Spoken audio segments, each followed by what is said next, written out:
Salut tout le monde, c'est Julie, j'espère que vous allez bien. Bienvenue à ma capsule en lien avec l'apprentissage de la propreté. Aujourd'hui, je vous propose en fait une stratégie qui pourrait vous être efficace, une petite technique là, qui pourrait vous guider un petit peu dans le début de l'apprentissage de la propreté avec vos enfants. Donc, première étape, on se rappelle, on met toujours un petit pot dans la salle de bain.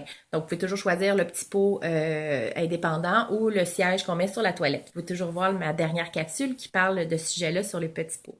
Aussi, on s'assure toujours que les prérequis ont été atteints avant de débuter l'apprentissage à la propreté. Sur la page de Regard Neuf, vous allez trouver un outil qui est imprimable, elle est gratuite pour vous. Donc, vous pouvez l'imprimer puis cocher lorsque votre enfant atteint le prérequis. Ça pourrait vous aider, dans le fond, à voir si votre enfant est prêt à débuter. Maintenant qu'on sait que votre enfant est prêt à débuter l'apprentissage puis que vous êtes équipé pour, donc on invite notre enfant à la salle de bain plusieurs fois durant la journée puis on lui demande juste de s'asseoir sur le petit pot. Ça lui permet de se familiariser avec le petit pot puis pour éventuellement être plus à l'aise lorsqu'il sera nécessaire pour lui là, de l'utiliser pour qu'est-ce que ça sert, là, dans le fond, d'aller faire pipi ou caca dedans.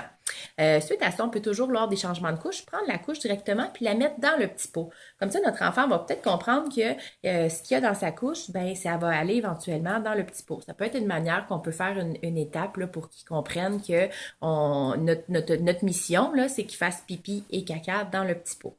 Ensuite, dernière étape, ça serait de l'asseoir, lui enlever sa couche, de l'asseoir plusieurs fois durant la journée afin qu'il puisse faire pipi et caca dans le petit pot. Même s'il fait pas de petit pipi, de caca, on ne punit jamais. On s'entend, on essaie de faire ça positif parce que l'expérience, elle doit rester positive. C'est sûr que si on punit notre enfant, soit d'avoir fait un dégât ou de pas avoir fait pipi ou caca au moment qu'on s'attendait qu'il le fasse, mais ça pourrait aussi en fait pas aider là, pour atteindre l'objectif qu'il soit propre à la fin. Dans le fond, j'ai fait une petite routine du petit pot. La routine du petit pot, en fait, à quel moment là, qui serait le plus avantageux pour nous d'amener nos enfants à la toilette. Donc, au réveil, on l'amène sur le petit pot, avant, après les collations, avant et après les repas, avant et après les siestes et avant le dodo.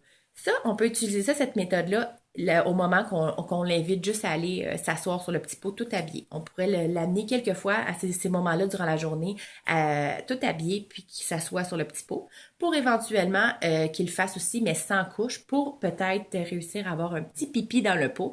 Puis suite à ça, on peut toujours le féliciter, lui dire un beau bravo pour qu'il puisse poursuivre cet apprentissage-là pour être propre, là, être autonome dans sa propreté.